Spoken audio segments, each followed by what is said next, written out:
Imagine the world's two most insufferable billionaires forced to share an apartment.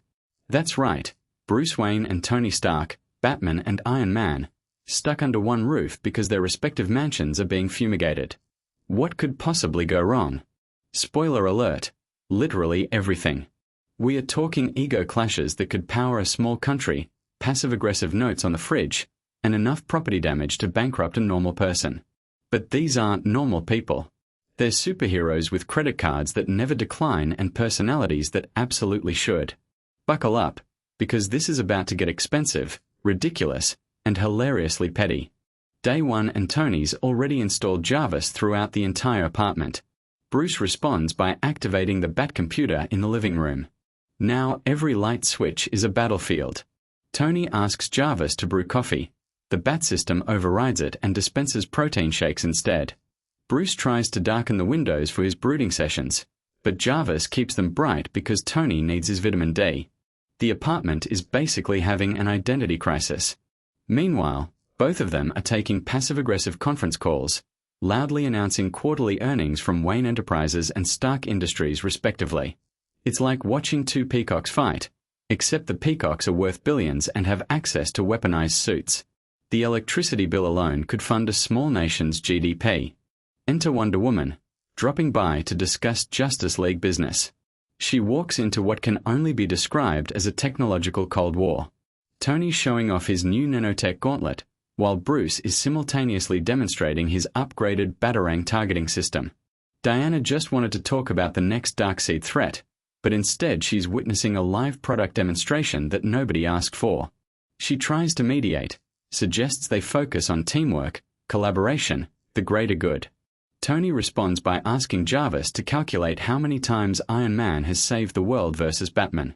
Bruce pulls up a holographic spreadsheet.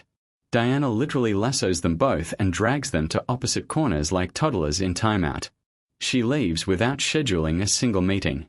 Can't blame her honestly. Day 3 brings Thor, who's just looking for a place to crash after a rough battle in New Jersey. He immediately heads to the kitchen and devours everything.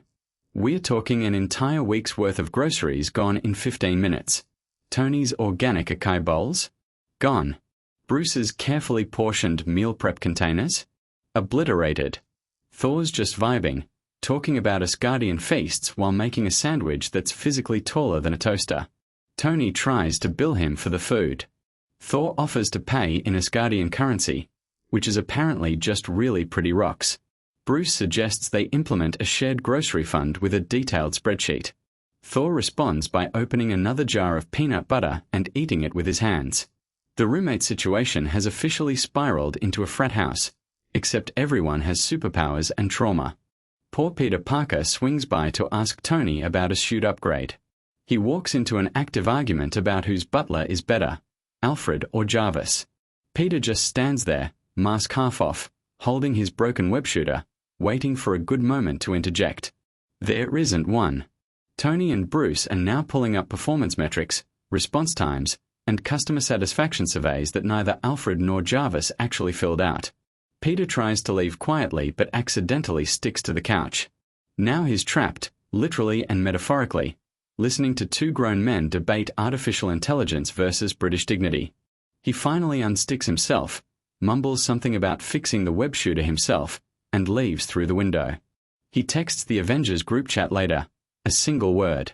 Help. Nobody responds. They all know better. By day 5, things have reached peak pettiness. Bruce uses the Batmobile to take up both parking spots. Tony responds by having his Iron Legion suits deliver his dry cleaning directly to the living room at 6 a.m. with full jet engine sound effects. Bruce starts doing his intense workout routine at 5 a.m., grunting louder than necessary. Tony holds board meetings in the bathroom. The passive aggression has evolved into active aggression, except they're both too proud to actually have a real conversation about feelings. Instead, they communicate exclusively through increasingly elaborate pranks involving military-grade technology. The apartment complex has filed 17 noise complaints. Their landlord is somehow both terrified and impressed. This is what happens when you give emotionally constipated billionaires access to unlimited resources and zero supervision. And then Hulk shows up.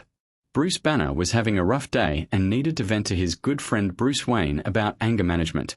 Spoiler, he doesn't make it through the door before transforming. Hulk is now in the apartment.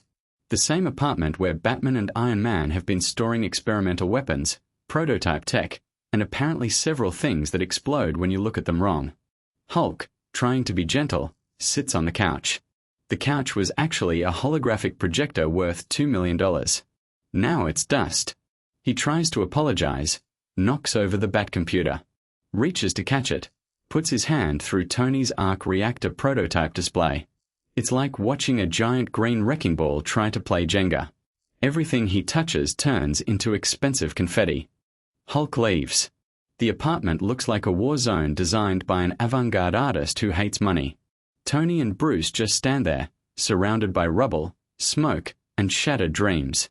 For the first time all week, they're united, in mutual devastation. Tony breaks the silence. Your friend is paying for this. Bruce replies, your couch was ugly anyway. They almost smile. Almost. Turns out nothing brings people together quite like shared catastrophic property loss. They call a truce, mostly because they're both too tired to keep fighting and their insurance companies are threatening to drop them. The fumigation finishes the next day. They move back to their respective mansions without a proper goodbye, just a nod. But here's the twist. 2 weeks later, Tony texts Bruce a meme about annoying roommates. Bruce sends back a laughing emoji.